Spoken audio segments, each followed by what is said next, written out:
Hey everyone! Today, I wanted to share some movies that I really enjoyed that went under the radar for a lot of people. What might be obscure for some might not be for others, so for some quick ground rules on what makes it into this list, I'm gonna limit this to films that have less than 300,000 watches on Letterboxd. I'm also not gonna include any films released in the last 2 years, since some of those simply just haven't found a home on streaming yet or have had time to build an audience. I'm gonna try to cover a diverse range of genres and styles, so I can't guarantee that all of these movies are for everyone, but hey, I hope you'll find something that sounds interesting for you. Also, while I won't get into the details here, viewer discretion is advised for some of these films. So without further ado, let's go ahead and get started. Starting with number 1, The Happiness of the Katakuris. The Happiness of the Katakuris is a 2001 Japanese musical comedy horror film, and if that sounds wild, just know that the film is exactly as crazy as it sounds. It's about a Japanese family that sets up a hotel near the Japanese countryside, but as they start to get guests, all of the guests end up dying under different strange and sometimes mysterious circumstances. This film is so creative and uninhibited. One minute I'm watching a tense scene and expecting a jump scare, and literally the next minute everyone starts busting out into this campy song and dance routine, and I'm all here for it. It's got a certain low-budget charm that I really enjoy. Whenever the songs come on, it's such a purposefully, tonally jarring thing that oftentimes contrasts some of the dark things happening in the story, and it's such a delight to watch. Mix that with these claymation scenes that always catch me by surprise and seem to come out of nowhere. At no point in this film could I ever predict what was going to happen next, and that's more than I can say about most films that come out these days. Number 2. Miracle in Cell Number 7. Perhaps staying with the theme of mixing comedy and tragedy, Miracle in Cell Number 7 is a 2013 Korean film based on a mentally disabled man named Young-gu who is found guilty for a murder of a young child and other crimes that he did not commit, and is separated from his own daughter and held in prison. And unfortunately, it's all based on a tragic real-life story. I realize that sounds extremely sad, and there are moments in this film that are absolutely heartbreaking, but I'm amazed at how this film is able to weave levity and humor into the interactions between all of the prisoners in the prison cell. While everyone in the outside world treats Young-gu with complete disdain and is downright abusive towards him, it's in this prison cell, cell number 7, that these prisoners become a bit of a found family and build up camaraderie and really look out for one another. The film manages to weave this little pocket of humanity against the unjust forces of the outside world, and it's a film that really succeeds at pulling on your heartstrings, depicting humanity at its best and its worst. I will make a quick note. The film that I'm talking about is the original 2013 Korean film. There's a 2017 remake by an Indian film studio, a 2019 Turkish remake, a 2019 Filipino remake, a 2022 Indonesian remake, and God, what's with all these remakes? I guess maybe that's a testament to the story's power, but come on guys, go make something original. Number 3. World of Tomorrow. I'm not sure if this is cheating or not, since this is actually a short film on YouTube rather than a full-length theatrical release, but hey, my list, my rules. World of Tomorrow is a science fiction short film directed by Don Hertzfeldt. You might know him for another film he made in 2001 called Rejected. My spoon is too big. I am a banana.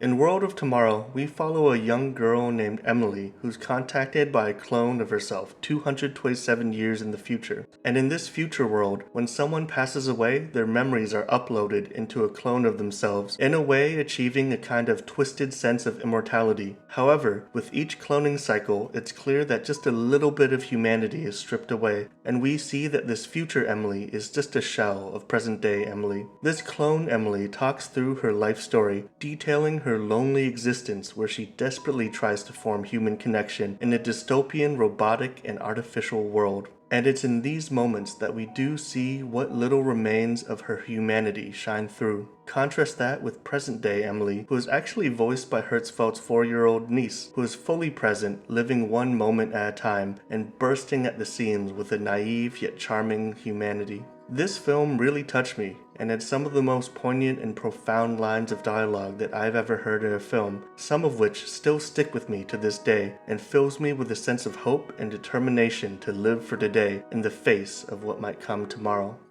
Number 4. Sonatine. I've already covered Sonatine in a full-length video on my channel, so if you want, you can check that out, but to summarize, it's very much a Yakuza film that bucks the typical conventions of the Yakuza genre. We follow Yakuza enforcer Mirakawa as he enacts violence and revenge on those around him, but unlike other similar films, it doesn't make any attempt to hide the impact that a violent life has on someone. A lot of films depict the ruthless, cold-blooded killer as something to be admired, feared, or respected, but this film shows the true damage and trauma that would incur from someone leading a life like that. Partway through the film, Mirakawa and his gang have to leave the city and wait out on the beach for a while, and the film turns into something closer to a slice-of-life anime, where we get to see these characters shed through their tough personas and become people again, if only for a brief moment before their violent life catches back up to them.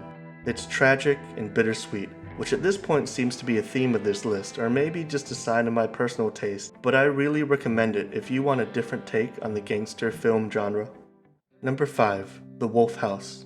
The creation of this film is really interesting. It's a stop-motion film that took 5 years to make and takes place in a single house, with elements of the house being part of the stop-motion. For the pure creativity and visual spectacle alone, I wanted to include it in this list, but there's an important caveat that I want to add. A lot of the visual imagery is highly symbolic and refers to very specific events in history. It's hard to understand the film without understanding the history of what's being depicted. Specifically, it refers to Colonia Dignidad, an isolated colony in Chile founded by German immigrants in post-World War II. Imagine all of the absolute worst things that can happen to a human being, and there's a chance that this happened on this colony, a place that I can only describe as hell on earth. The film is based in this time and place and delves into some pretty dark implied territory because of it, creating a haunting and oppressive atmosphere that really combines well with the gritty and twisted stop-motion animation. So while the film is visually very interesting to look at, to understand the film involves doing some reading up beforehand and diving into some of the darkest parts of humanity, and because of that, I'd say it's certainly not for everyone, but if it sounds interesting to you, I'd say give it a look.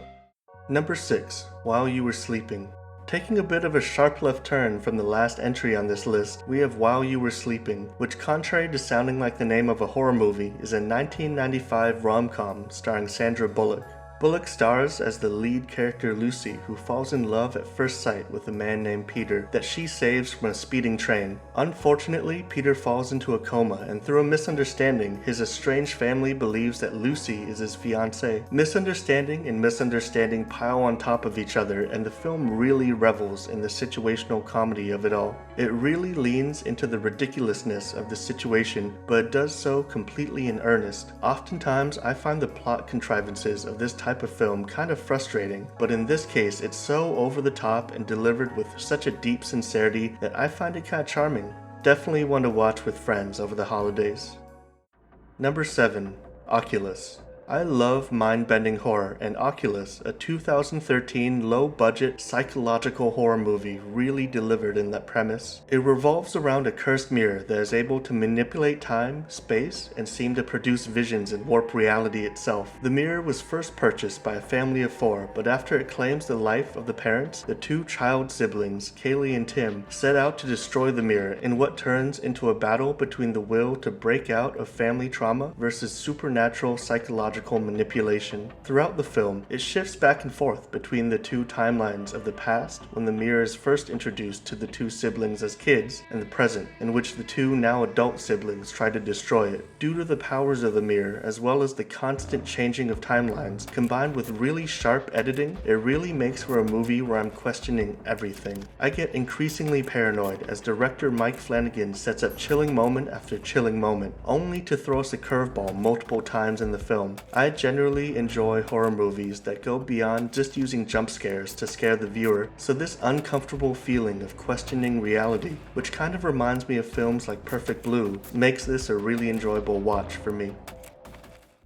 Number 8. Millennium Actress. Speaking of Perfect Blue, I wanted to highlight another film by Perfect Blue's director, Satoshi Kon, who is undoubtedly one of my favorite directors of all time. Continuing this idea of mind-bending film, a trademark of Satoshi Kon's films are to distort reality and create a dreamlike atmosphere, and Millennium Actress is no exception. The plot of the film revolves around Chioko Fujiwara, a renowned former actress with an impressive filmography, as she gets interviewed by Genya Tachibana, a superfan who is producing a documentary on her life. As she reminisces on her life, as well as the films she starred in, reality and fiction begin to mix with one another. We learn about how Fujiwara as a young girl meets and falls in love with a stranger and goes on a quest to reunite with her love. As we transition from scene to scene, we go from real-life scenes of Fujiwara pursuing this man to seamlessly transitioning to scenes from her films that she starred in, and we begin to lose sight of what's real and what's fiction in the haziness of recalled memory. This movie is a love letter to Japanese film, as well as an impassioned film about the pursuit of love. In many ways, this film is similar to Perfect Blue in that they both show the bending of reality and fiction, but Millennium Actress does so in order to shed the light on humanity, rather than Perfect Blue, which exposes the darkness of humanity, and in that sense ends up being a much more hopeful film. Don't get me wrong though, I absolutely adore both movies. I think it's just a testament to Satoshi Kon's ability to be able to take similar storytelling techniques and repurpose them to serve completely different moods and tones, and I can't recommend his work highly enough. Number 9. Tenacious D and the Pick of Destiny. It kind of feels weird to me that this movie qualifies for this list, since I feel like the music videos surrounding this film are so damn iconic, but I was surprised to see only 166,000 watches on Letterboxd, so I'm not sure if people didn't realize that this was part of a full-length feature film, or maybe knew but just didn't check it out. Either way, Tenacious D and the Pick of Destiny is a fictionalized musical origin story of the band Tenacious D, starring Jack Black and Kyle Gass. It tells the story of the band trying to acquire the satanic Pick of Destiny, which is said to give supernatural playing ability. It's all kind of a dumb, raunchy stoner comedy, but I think what elevates it is the soundtrack. There are a bunch of legends of rock and roll in this movie, such as Dio, Meatloaf, and Dave Grohl, which I only recently learned is actually the one that played Satan. And of course, that's on top of Jack Black's musical talent and charisma, which really ties the whole thing together. I don't think it's an accident that some of the music videos from this movie have tens of millions of views on YouTube. I find myself coming back to this just to listen to the super iconic soundtrack from time to time. Number 10. Detachment. And finally, to round off this list, we have Detachment, starring Adrien Brody. It's a film about substitute teacher Henry Barths as he goes about his life, teaching classes within an underfunded school system with many of the students underachieving, looking after his grandfather, who he has a complicated relationship with, and trying to be there for his students, as well as Erica, a young runaway prostitute that he meets one day. It's really dark and tragic, and Brody delivers such an emotionally compelling performance that really sucks you into this world. While I do find that at times it can be a little heavy-handed and has plenty of flaws, at the core, I think films like this are some of the most powerful empathy machines out there. And what I mean by that is that for a couple of hours, you really feel like you're there with this character living their life, and you see what life from their perspective might look like. You really feel the weight and tragedy on Henry Barth's shoulders, a man who wants to be there to help everyone, but due to either personal constraints or constraints within the school system itself, can't actually be there for everyone. I imagine it's a film that is kind of cathartic for people who actually work in this field, who really do want to make a difference, but themselves either feel trapped within this horribly underfunded school system or have become disillusioned with being able to make a difference. And I think it's an impassioned plea for us to consider the importance of education and for teachers specifically, especially in a world where some young people unfortunately grow up in environments where they don't always have positive role models to look up to.